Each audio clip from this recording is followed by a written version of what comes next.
अब पाठशाला में आरक्षण पर उस बवाल का चैप्टर जिस बवाल के जरिए प्रधानमंत्री नरेंद्र मोदी के विजय रथ को रोकने की कोशिश की जा रही है। इस चैप्टर में आपको यह भी बताऊंगा कि वो ट्रिपल टेस्ट क्या है जिस टेस्ट से मोदी योगी की जोड़ी को 2024 जीतने के लिए गुजरना हो।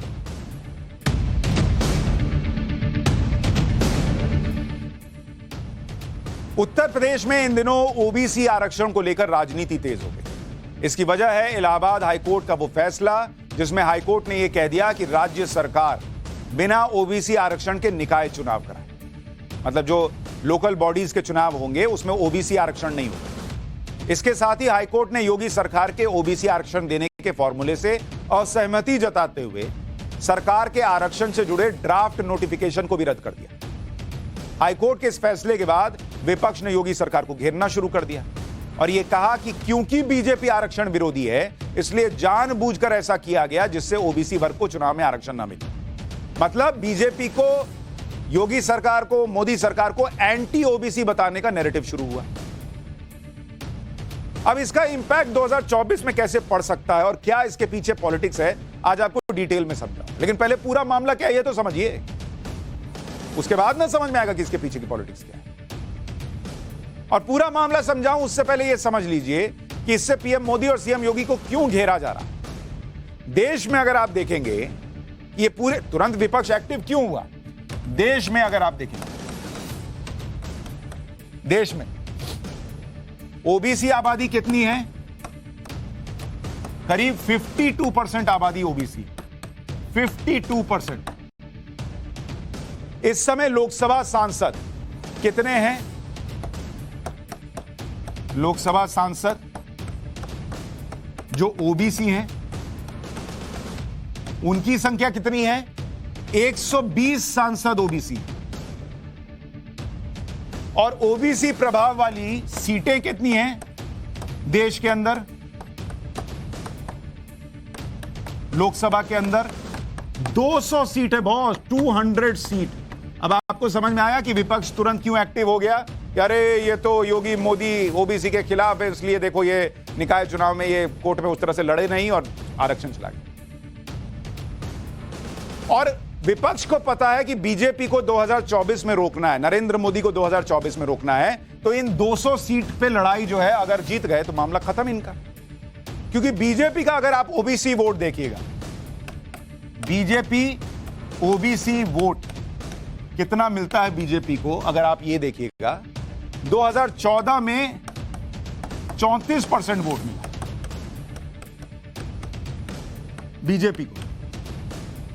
2019 में लोकसभा चुनाव में ये 34% ओबीसी वोट बढ़कर कहां गया बीजेपी के लिए, आपको पता है 58% बॉस, बीजेपी को 58% वोट मिला।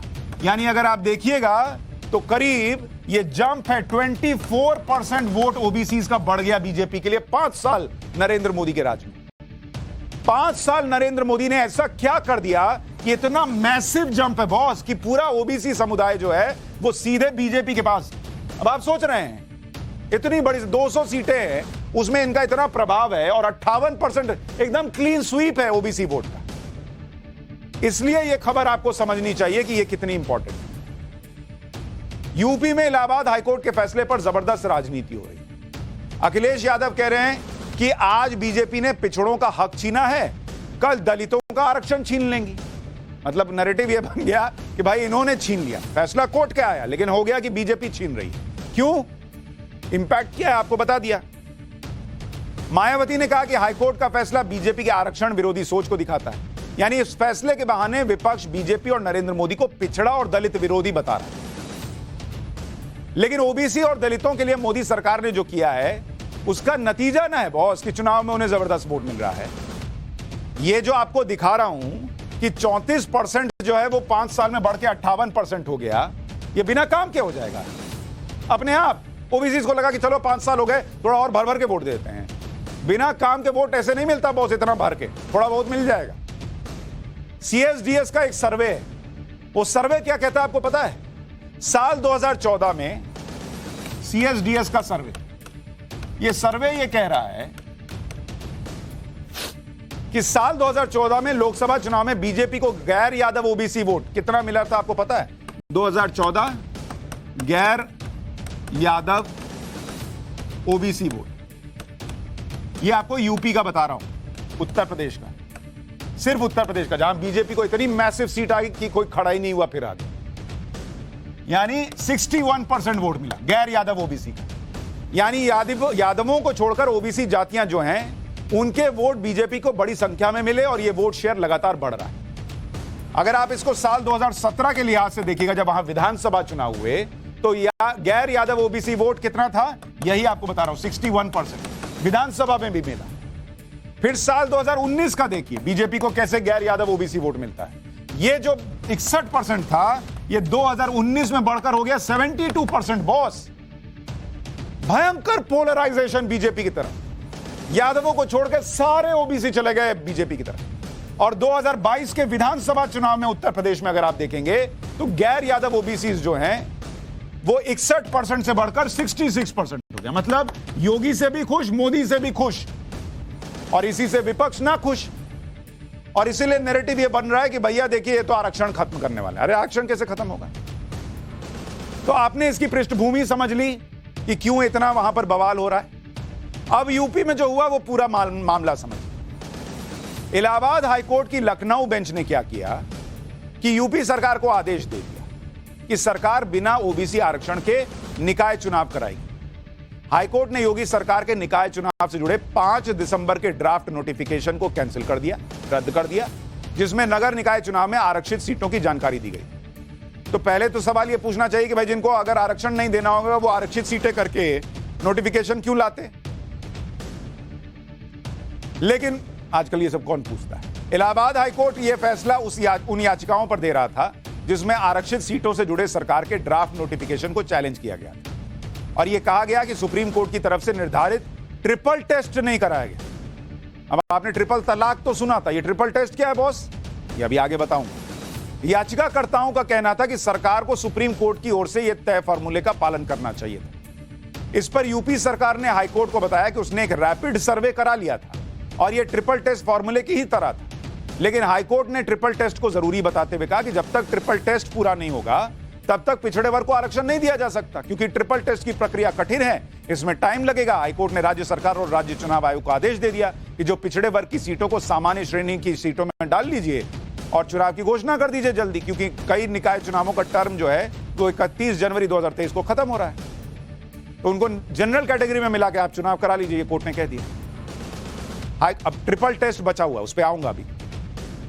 हाईकोर्ट के आदेश पर यूपी के मुख्यमंत्री योगी आदित्यनाथ ने कहा कि उत्तर प्रदेश सरकार नगरीय निकाय चुनाव को देखते हुए एक आयोग गठित कर ट्रिपल टेस्ट के आधार पर अन्य पिछड़ा वर्ग के नागरिकों को आरक्षण की सुविधा उपलब्ध कराएगी। मतलब योगी सरकार भी तुरंत एक्शन में आ गई। उन्होंने कहा कि हम बना दे रहे हैं तुरंत कमेटी, इसके बाद ही नगरीय निकाय चुनाव संपन्न कराए जाएंगे और जरूरत पड़ी तो सरकार हाईकोर्ट के फैसले को देखते हुए सभी कानूनी पहलुओं पर विचार कर सुप्रीम कोर्ट में अपील करेगी।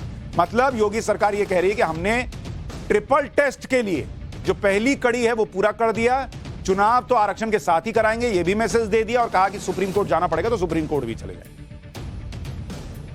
तो वो भी पूरा एक्टिव, उनको भी पता है कि भैया ओबीसी का आरक्षण पे अगर बवाल मच गया कि हम आरक्षण हटा रहे हैं तो ये जो भर भर के वोट आ रहा है ये सब चला जाएगा। विपक्ष चाह रहा कि ये चला ही जाए। लेकिन ओबीसी पर हो रही राजनीति की हवा भी मुख्यमंत्री योगी आदित्यनाथ ने निकाल दी। योगी सरकार ने पिछड़े वर्ग आयोग का गठन कर दिया। रिटायर्ड जज राम अवतार सिंह को इस आयोग का अध्यक्ष बना दिया गया। इसके अलावा आयोग में 4 सदस्य हैं, 2 रिटायर्ड आईएएस हैं जो कानूनी विशेषज्ञ हैं, और आयोग का कार्यकाल 6 महीने का होगा। आयोग के गठन की अधिसूचना जारी कर दी गई है कि 6 महीने में आप दे दीजिए रिपोर्ट। अब आपको सरकार के उस ड्राफ्ट नोटिफिकेशन के बारे में बताता हूं जिसे हाईकोर्ट में चुनौती दी गई। इसी महीने की शुरुआत में राज्य सरकार ने त्रिस्तरीय निकाय चुनाव की बात कही कि 3 लेयर पे निकाय चुनाव करना। 17 नगर निगम के मेयर, 200 नगर पालिका परिषदों के अध्यक्ष और 545 नगर पंचायत अध्यक्षों के लिए आरक्षित सीटों की लिस्ट जारी कर दी सरकार ने। इस सूची को जारी करते हुए राज्य सरकार ने 7 दिन के अंदर इस पर आपत्ति और सुझाव मांगे और कहा कि आपत्ति और सुझाव मिलने के बाद अंतिम सूची जारी की जाएगी। इस ड्राफ्ट नोटिफिकेशन में बताया गया कि 17 नगर निगमों में 4 मेयर की सीटें जो हैं वो अलीगढ़, मथुरा, वृंदावन, मेरठ और प्रयागराज में ओबीसी उम्मीदवारों के लिए आरक्षण है। ट्रिपल टेस्ट पहला क्या है कि राज्य में स्थानीय निकाय चुनाव में ओबीसी वर्ग के पिछड़ेपन की आर्थिक और शैक्षणिक स्थिति से जुड़े डेटा इकट्ठा कीजिए। और इसके लिए विशेष आयोग का गठन कीजिए। तो योगी सरकार कह रही थी कि हमने रैपिड जो है सर्वे करा लिया। कोर्ट कह रहा नहीं, आपको ट्रिपल टेस्ट कराना है। तो ट्रिपल टेस्ट के लिए जिस आयोग का गठन था वो अब आयोग का गठन हो गया, 6 महीने में उसको रिपोर्ट देनी। अब ट्रिपल टेस्ट का दूसरा पॉइंट क्या है? राज्य सरकार को आयोग की सिफारिशों के आधार पर नगर निगम और नगर पालिकाओं में अनुपातिक आधार पर आरक्षण देना होगा। और तीसरा ट्रिपल टेस्ट का हिस्सा है कि राज्य सरकार को यह भी ध्यान रखना होगा कि SC ST या OBC के लिए आरक्षित सीटों की कुल संख्या 50% से ज्यादा ना हो। यह है ट्रिपल टेस्ट। कोर्ट कह रही है आपने ये ट्रिपल टेस्ट पूरा नहीं किया। वो कह रहे हैं हम कर देंगे, अभी कर देंगे। अब ट्रिपल टेस्ट शुरू कब से हुआ, कब सुप्रीम कोर्ट ने इस पर आदेश दिया, वो भी सुन लीजिए। साल 2010 में सुप्रीम कोर्ट ने चुनाव में OBC आरक्षण देने पर यह कहा कि आरक्षण मजबूत डेटा के आधार पर दिया जाना चाहिए। कोर्ट की बात भी सही है कि डेटा तो मजबूत हो, किसी को भी आरक्षण नहीं ना दे देंगे, जिससे पता चल सके कि आरक्षण की सही जरूरत कहां है, उस तक पहुंचे। फिर महाराष्ट्र के निकाय चुनाव में OBC आरक्षण की वैधानिकता पर सुनवाई करते हुए मार्च 2021 में 3 लेयर टेस्ट यानी ट्रिपल टेस्ट कराने का आदेश दिया और यह कहा कि राज्यों को इसका पालन करना ही होगा। यही मामला यूपी में आया कि ट्रिपल टेस्ट ये नहीं कराएं। इसके बाद साल 2021 में अलग अलग कोर्ट ने ओडिशा और मध्य प्रदेश में चुनाव में OBC आरक्षण को इसी आधार पर हटा दिया। इस साल कर्नाटक और पटना हाईकोर्ट ने भी आरक्षण से जुड़े राज्य सरकार के नोटिफिकेशन को नहीं माना था। हालांकि इसी साल मई में जब मध्य प्रदेश ने OBC आरक्षण के लिए ट्रिपल टेस्ट का पालन किया तो सुप्रीम कोर्ट ने मध्य प्रदेश में निकाय चुनाव में OBC आरक्षण को मंजूरी दे दी। नरेंद्र मोदी को OBC विरोधी साबित करने में विपक्ष फेल हो जाएगा, क्योंकि एक तो नरेंद्र मोदी खुद OBC वर्ग से आते हैं, दूसरी बात OBC के लिए प्रधानमंत्री नरेंद्र मोदी ने ऐसे ऐसे फैसले किए हैं जो कभी नहीं किए गए, तो वो 1 मिनट में भूल तो नहीं जाएगा। अच्छा, अभी योगी आदित्यनाथ भी तुरंत कर दिए काम कि भाई बनाओ आयोग, तो वो भी ना दिख रहा है, 1 मिनट में थोड़ा ही हो रहा है। नरेंद्र मोदी ने क्या किया जरा आपको बताता हूं। ऐसे भर भर के जो वोट मिला ऐसे नहीं मिला। राष्ट्रीय पिछड़ा वर्ग आयोग को संवैधानिक दर्जा दे दिया उन्होंने आने के बाद, जिससे उसके अधिकार और शक्तियां बढ़ गई। फिर रोहिणी कमीशन का गठन किया जिससे OBC के अंदर सभी जातियों को आरक्षण का समान लाभ मिल सके। मेडिकल छात्रों के ऑल इंडिया कोटे में 27% OBC आरक्षण देना, जो 1986 से नहीं था, 2007 में सुप्रीम कोर्ट ने करेक्ट किया। केंद्रीय संस्थानों में लागू हुआ लेकिन राज्यों में लागू नहीं हुआ। OBC पर 127वां संविधान संशोधन बिल पास करवाया जिसमें OBC जातियों की लिस्ट बनाने में राज्यों के अधिकार बहाल हुए। इसके अलावा आप यह भी देखिए कि नरेंद्र मोदी कैबिनेट में 27 OBC मंत्री, यूपी में योगी कैबिनेट में 20 OBC मंत्री, अभी गुजरात में सरकार बनी वहां 17 मंत्रियों में 7 OBC हैं। तो OBC को भी दिख रहा है ना भाई, 1 मिनट में उठ के कह दीजिएगा अरे ये तो आरक्षण खत्म कर रहे हैं, OBC विरोधी हैं, उसको भी समझ में आ रहा है कि बैठो, हमको नहीं दिख रहा है। OBC को तो दिख रहा है।